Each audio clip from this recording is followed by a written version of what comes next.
Salam kerahiman. Hari ini kita ketemu lagi 3 Juli. Akan baca dari diary nomor 57. Itu bicara tentang kasih kepada Allah.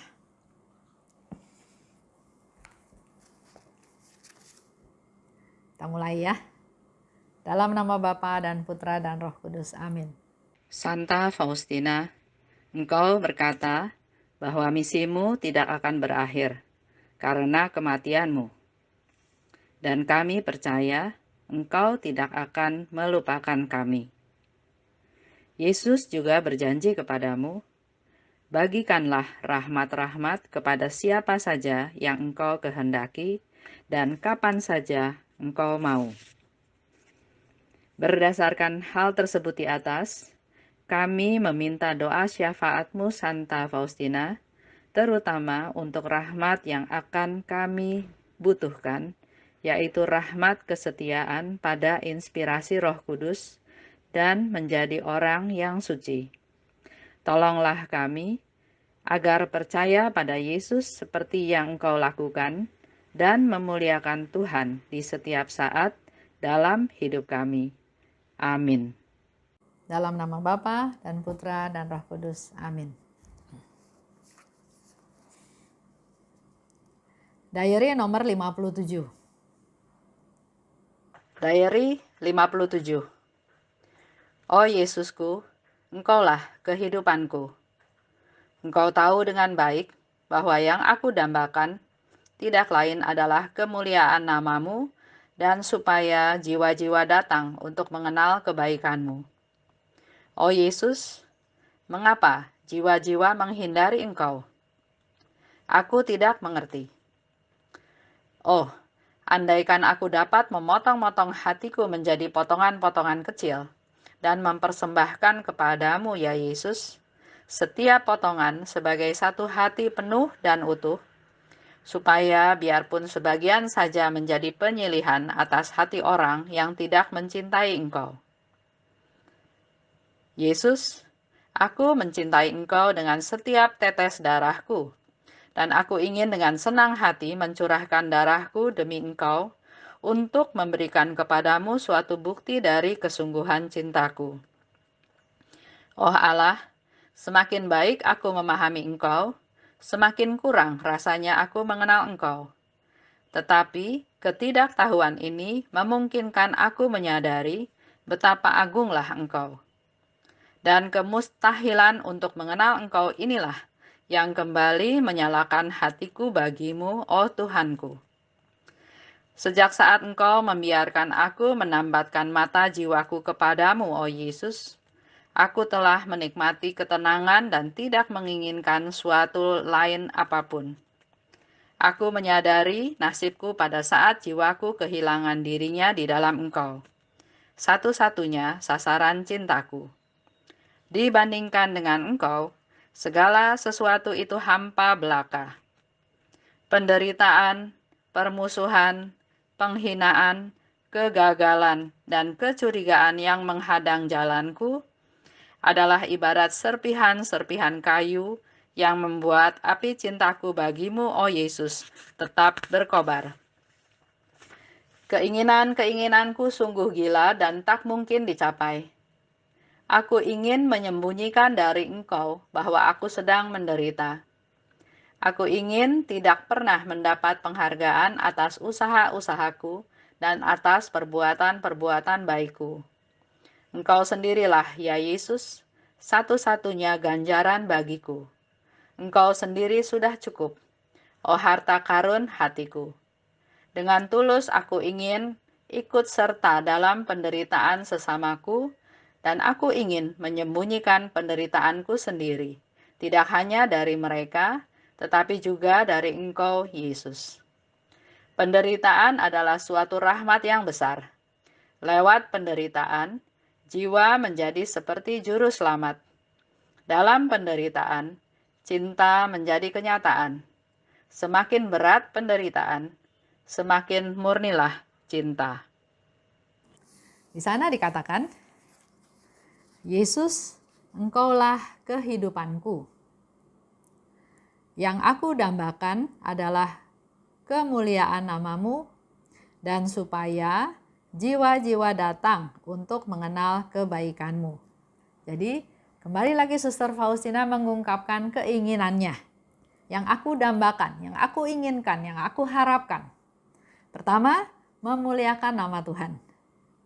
Yang kedua, supaya jiwa-jiwa datang mengenal kebaikanmu. Itu kerinduan dari Suster Faustina. Harusnya menjadi kerinduan kita semua supaya jiwa-jiwa datang untuk mengenal kebaikan Tuhan. Banyak ya sampai sekarang ada orang yang juga marah sama Tuhan. Tuhan nggak adil, Tuhan nggak baik. Ada yang nggak kenal Tuhan, sehingga dia melakukan hal-hal yang bertentangan dengan apa yang Tuhan mau, apa yang Tuhan firmankan. Kita yang sudah tahu, kita juga harus punya keinginan seperti Suster Faustina. Punya keinginan supaya jiwa-jiwa itu datang pada Tuhan dan mengenal kebaikannya Tuhan.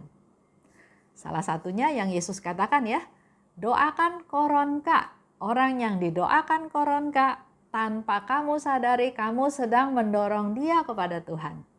Jadi kita jangan jemu-jemu, jangan bosan, seringlah berdoa koronka. Supaya orang-orang yang kita doakan itu tanpa kita sadari sebetulnya kita sedang mendorong dia kepada Tuhan. Supaya jiwa-jiwa datang untuk mengenal kebaikan Tuhan. Dan di sana Faustina juga bilang dia heran kenapa jiwa-jiwa menghindari engkau. Aku nggak ngerti. Ya. Contoh, dulu waktu masih lebih muda ada teman main badminton. Kita main badminton seminggu 2 kali, seminggu 3 kali. Ya. Pernah kita juga ajak dia, ayo kita ke gereja, karena istrinya Katolik. Dia bilang, enggak, nanti aja kalau udah tua. Kenapa? Kalau sekarang tahu tentang Tuhan, saya nggak bebas. Saya nggak boleh ini, saya nggak boleh itu. Tuhan bilang nggak boleh ini, nggak boleh itu. Nggak bebas, nanti aja kalau sudah tua. Sekarang saya masih mau bebas. Ya, jadi saya nggak usah cari Tuhan dulu. Padahal saya sendiri ya, saya tahu tentang firman Tuhan, saya tahu bagaimana kebaikan Tuhan, saya tahu janji-janjinya Tuhan. Saya berpikir malah, kenapa baru tahu sekarang? Kalau tahu 10 tahun yang lalu atau tahu 20 tahun yang lalu, pasti kekhawatiran, kesendirian, pasti itu sudah ada solusinya. Sehingga saya suka bilang bahwa sebetulnya kita ini makin kenal Tuhan, makin cepat kenal Tuhan, makin baik. Karena kita punya pegangan. Kita tahu kita punya Tuhan yang bela kita, yang lindungi kita, yang pelihara kita, yang memberikan solusi, yang mengasihi kita. Jadi ada orang yang menghindari Tuhan, sama seperti yang sekarang Suster Faustina katakan, dia heran, dia nggak ngerti kok ada jiwa-jiwa yang menghindari Tuhan.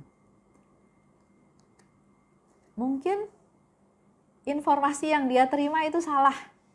Tuhan itu ngatur ini, nggak boleh ini, nggak boleh itu. Ya, hanya sampai situ. Nggak tahu lebih lanjutnya, padahal sebetulnya Tuhan itu Maha Rahim, Tuhan itu Maha Baik. Nah, ini sebetulnya tugas-tugas kita untuk membawa dia kenal Tuhan dan merasakan kebaikannya dengan berdoa. Dan di situ Suster Faustina bilang lagi, andai hatiku dipotong-potong seperti sampai potongan yang kecil-kecil aja ya. Jadi dia punya hati, dia bayangin kalau hati dia dipotong-potong sekecil-kecilnya dan dipersembahkan kepada Tuhan, menganggap satu potongan kecil itu adalah satu kali atau satu hati penuh dan utuh.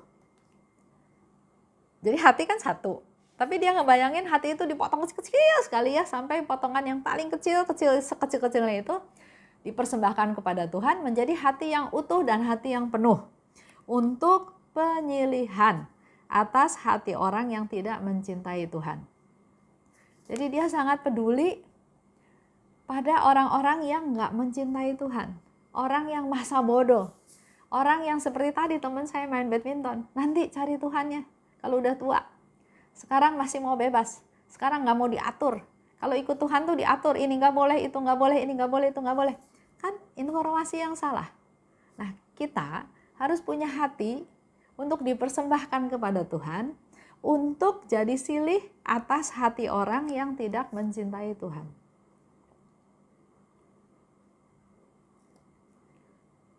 Dan dikatakan lagi oleh Suster Faustina, aku mencintai Engkau Tuhan, dengan setiap tetes darahku untuk kucurahkan sebagai bukti cintaku kepadamu.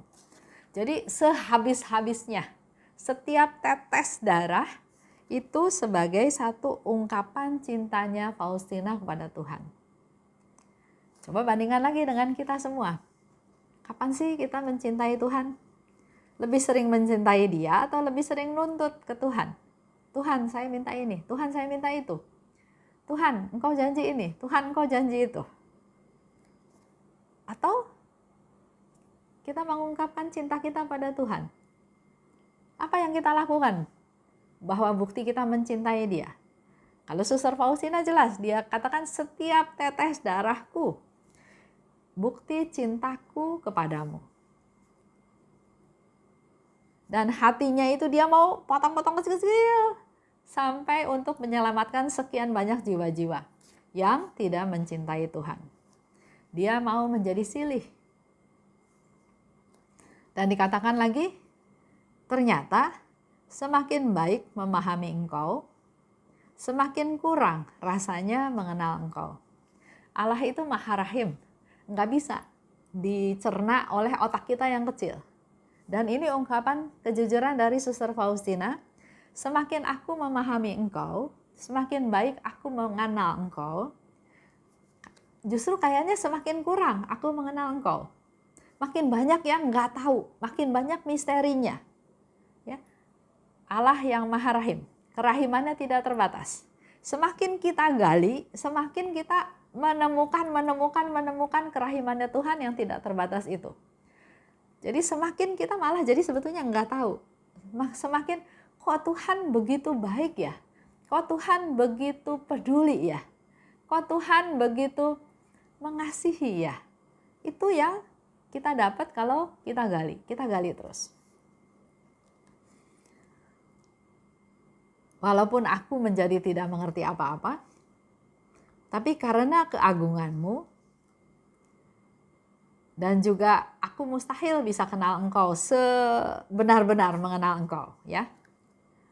Tapi itu justru menjadi semangat, menjadi nyala api untuk aku semakin mau kenal Engkau. Jadi semakin kita tahu Tuhan, bukan, oh sudah, saya sudah tahu. Ada yang bilang ya, saya sudah baca Alkitab 5 kali, dari A, dari depan sampai belakang. Saya sudah baca semua, saya sudah hafal semua. Bukan itu sebetulnya yang menjadi tujuan daripada kita membaca Alkitab. Dikatakan oleh Suster Faustina, semakin baik memahami Engkau, semakin tahu, tapi justru malah rasanya makin kurang. Jadi pengen gali lagi, pengen tahu lagi. Kenapa ya Tuhan lakukan ini? Kenapa ya Tuhan firmankan ini? Itu yang kita mau gali terus, ya. Jadi itulah yang menjadi semangatnya Suster Faustina untuk semakin kenal Tuhan. Dan dikatakan melalui penderitaan, permusuhan, penghinaan, kegagalan, kecurigaan, buat Faustina itu adalah ibarat serpihan kayu yang membuat api cintaku tetap berkobar. Sudah beberapa kali ya hal ini dibahas. Di beberapa nomor, Faustina selalu berkata bahwa penderitaan itu menjadi serpihan kayu, supaya cintanya Faustina tetap berkobar, tetap menyala, bahkan semakin besar, semakin berkobar. Contoh ya, contoh tentang penderitaan atau tentang kegagalan. Dulu saya ikut satu kursus, berapa bulan ya? Saya lupa, berbulan-bulan. Ikut satu kursus sampai kursusnya selesai. Karena saya pindah kerja, maka saya tanya sama gurunya, ada tugas akhir, saya harus bikin nggak? Kalau saya harus bikin, ya saya bikin. Tapi kalau nggak harus bikin, saya nggak bikin. Karena saya baru pindah kerja, jadi saya harus lebih konsentrasi untuk menunjukkan performance saya di perusahaan yang baru. Kalau perusahaan yang lama kan sudah tahu Esterina itu bagaimana. Tapi kalau di perusahaan baru, menurut saya harus menunjukkan performance yang baik. Karena orang mungkin kan nilai dalam masa percobaan 3 bulan, 6 bulan. Tapi si guru itu nggak bilang A, nggak bilang B. Dia cuma senyum-senyum aja. Jadi saya mengambil kesimpulan sendiri. Ya sudahlah, saya nggak bikin tugas. Kalau hanya sekedar saya untuk dapat sertifikat, saya nggak perlu sertifikat itu. Jadi saya nggak bikin tugas. Berapa lama kemudian, ada teman di gereja, di lingkungan, menganjurkan saya untuk ikut training for trainer untuk kursus itu. Saya bilang, saya nggak ada ijazah. Dia bilang, nggak apa-apa, ikut aja. Karena disuruh terus, saya ikut. Saya daftar, ketemu lagi sama guru itu. Saya bilang lagi, Pak, saya nggak ada ijazah loh, Pak. Maksud saya mau ngomong, saya nggak ada ijazah, boleh nggak ikut training for trainer ini? Tapi dia juga cuma senyum-senyum aja. Ya sudah, saya anggap saya boleh ikut. Sekolah lah. Saya lupa berapa bulan juga ya. Nah, sekolah. Ada ujian. Jadi saya boleh pilih mata pelajarannya apa dan itu saya presentasikan. Saya lakukan itu dan ternyata selesai presentasi, guru itu, bukan guru yang saya ajak ngobrol ya, tapi guru pelajaran saya yang saya pilih, dia kasih 2 jempol. Wah, saya seneng. Lulus gitu ya, lulus. Waktu pengumuman, ternyata saya nggak lulus. Ya saya penasaran ya, kok saya nggak lulus? Jadi saya tanya, kenapa saya nggak lulus? Ya setelah dipelajari, dievaluasi, kamu nggak lulus. Ini dulu sebelum kenal kerahiman ilahi. Loh, saya bilang, saya sebagai murid, saya ikut kursus, saya bayar. Saya sebagai murid, kalau saya nggak lulus, saya berhak tanya dong, nggak lulusnya di mana? Dia bilang, guru penguji nggak memberi kamu kelulusan. Saya bilang, nggak mungkin, dia kasih saya 2 jempol. 2 jempol masa artinya nggak lulus? Terus dia bilang lagi, sering bolos. Saya bilang lagi, saya nggak pernah bolos. Saya nggak pernah bolos. Tapi kalau bicara saya telat, ya saya suka datang telat. Tapi saya nggak pernah bolos. Ya sedemikian rupa sampai pokoknya akhirnya tetap saya nggak lulus. Jadi waktu itu saya bilang gini, ya sudah. Saya terima, saya nggak lulus, tapi saya minta nilai rapot saya. Saya bilang, saya kan sekolah, kursus, saya bayar, saya minta nilai rapot. Mereka nggak mau kasih. Dia bilang, nggak, ini rahasia. Loh, nggak bisa. Oh, jadi di situ ketot ya. Saya merasa benar, saya bayar, saya berhak dong. Mau dapat angka 3, mau dapat angka 4, saya berhak dapat angka itu. Tapi tetap angkanya nggak dikasih. Ya sudah. Tapi itulah betul-betul yang dikatakan oleh Faustina di sini. Penderitaan, kegagalan, itu seperti serpihan kayu. Bukan saya jadi tenggelam, jadi putus asa, jadi kesel, jadi marah, enggak. Tapi saya mau buktikan bahwa saya lulus. Saya mau buktikan bahwa saya pantas lulus.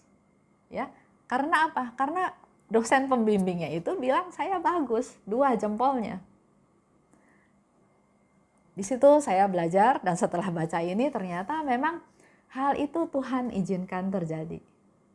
Jadi saya diproses melalui ketidaklulusan saya, walaupun secara jelas-jelas saya lulus, tapi mereka berkuasa dan membuat saya tidak lulus. Dan memang tidak lulus katanya. Tapi di situ kegagalan ini bukan melemahkan saya, tapi memberikan motivasi kepada saya untuk ayo Esther maju untuk kamu layak sebetulnya untuk kelulusan tersebut. Itu yang membuat saya menjadi lebih berkobar. Kegagalan membuat saya berkobar, bukan menjadi melempem. Ya, lanjut ya. Faustina katakan lagi, aku ingin, ya selalu bicaranya nih, aku ingin. Dia punya keinginan. Aku ingin menyembunyikan bahwa aku sedang menderita. Jadi kalau kita biasanya kan suka ngomong ke orang, aduh saya lagi susah nih, saya lagi menderita nih, saya lagi sakit nih. Padahal mungkin sakitnya nggak sakit-sakit amat, tapi kayaknya semua orang harus tahu saya lagi sakit, semua orang harus tahu saya lagi menderita, ya. Tapi kalau Faustina bilang, aku ingin menyembunyikan bahwa aku sedang menderita. Bahkan dia bilang dia punya keinginan, kalau bisa Tuhan juga nggak tahu. Walaupun dia tahu itu tidak mungkin, tapi maksud dia nggak mau kesusahan dia, penderitaan dia itu sampai Tuhan tahu.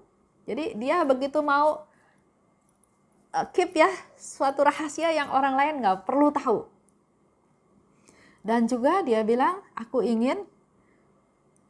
nggak dapat penghargaan. Aku ingin tidak dapat penghargaan atas usaha atau perbuatan baikku. Refleksi ke kita. Kita memang nggak pengen dipuji kan kadang-kadang.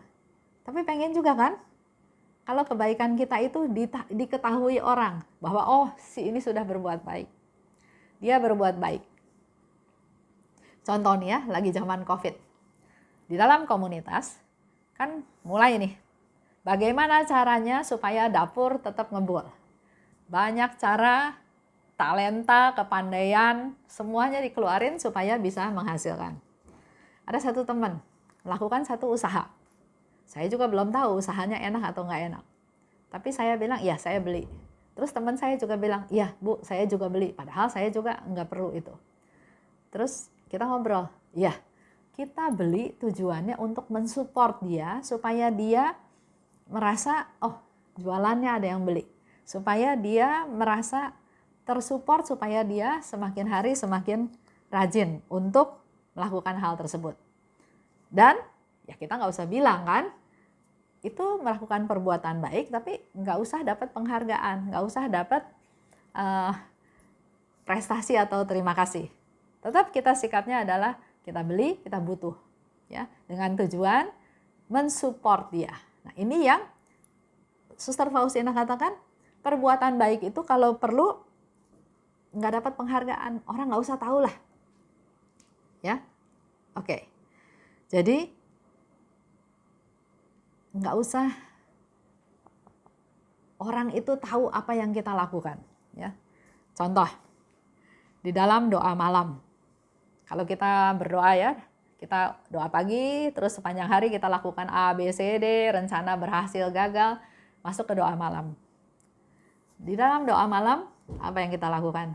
Terima kasih, minta ampun, terus mungkin komplain karena ada rencana yang tidak tercapai, atau tetap minta Tuhan supaya besok rencana tersebut berhasil. Saya pernah dengar satu doa dari seseorang ya. Dia selalu bilang begini, Tuhan terima kasih atas hari ini. Ya, karena ternyata apa yang aku alami, apa yang terjadi, sudah lebih dari yang aku harapkan. Terima kasih sama Tuhan, karena apa yang aku alami, apa yang aku dapatkan, itu sudah lebih dari yang aku harapkan.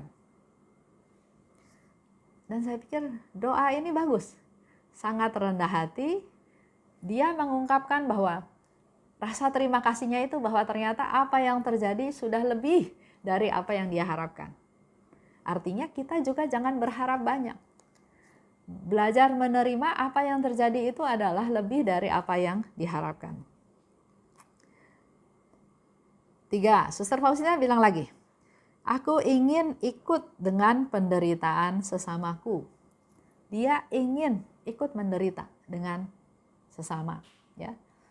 Ada teman yang sakit. Contoh ya, di komunitas saya juga. Ada teman yang sakit, kena COVID positif, ya. Sekarang katanya sudah sembuh, sudah negatif hasil tesnya. Tapi dalam kehidupan sehari-harinya kesehatannya belum oke. Dia bilang kadang-kadang masih sesak napas. Apa yang kita lakukan? Kita mau lakukan lebih, ya. Kita mau ikut prihatin dan ingin supaya dia menjadi sehat kembali. 4, Suster Faustina bilang, aku ingin menyembunyikan penderitaanku sendiri. biar hanya saya yang tahu lah, orang lain nggak usah tahu. Ya. Dari tadi penjelasan kita bisa tahu apa yang menjadi keinginan dari Suster Faustina. Dan saya mau tantang Bapak Ibu. Ayo, kita juga punya keinginan, ya. Keinginan pertama yang saya mau usulkan, coba nggak usah, kalau Suster Faustina kan menyembunyikan penderitaan, ya. Orang lain nggak usah tahu lah, saya menderita kayak apa, orang lain nggak usah tahu. Tapi yang saya mau ajak Bapak Ibu mulai hari ini, ayo kita mulai start dengan tidak mengeluh, tidak ngomel, ya. Step by step menurut saya, kalau kita punya niat baik, seperti yang di awal sekali Suster Faustina bilang, asal punya satu butir aja keinginan niat untuk berbuat baik, pasti kesananya kita bisa melakukannya. Jadi hari ini kita punya komitmen sama-sama ya, untuk tidak ngomel dan tidak komplain. Baik, kita akhiri pertemuan pada tanggal 3 Juli ini. Dalam nama Bapa dan Putra dan Roh Kudus. Amin. Terima kasih Bapa atas kasih karunia-Mu, atas berkat-Mu. Kami boleh belajar banyak lagi dari Suster Faustina tentang kerendahan hati. Dan dari semuanya itu Tuhan, kembali kami diingatkan kami harus punya keinginan. Dan pada malam hari ini, pada hari ini kami mau belajar dari Suster Faustina untuk menyembunyikan penderitaan kami. Salah satunya dengan cara kami mau belajar untuk tidak ngomel, tidak mengeluh.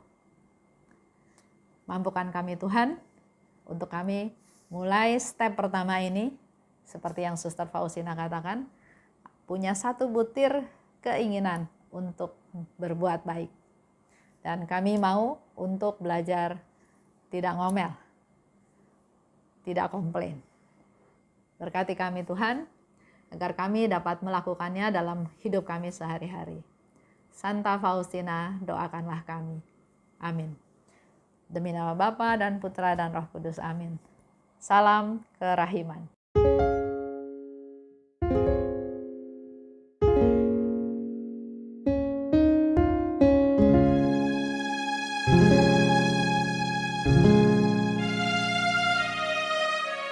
Di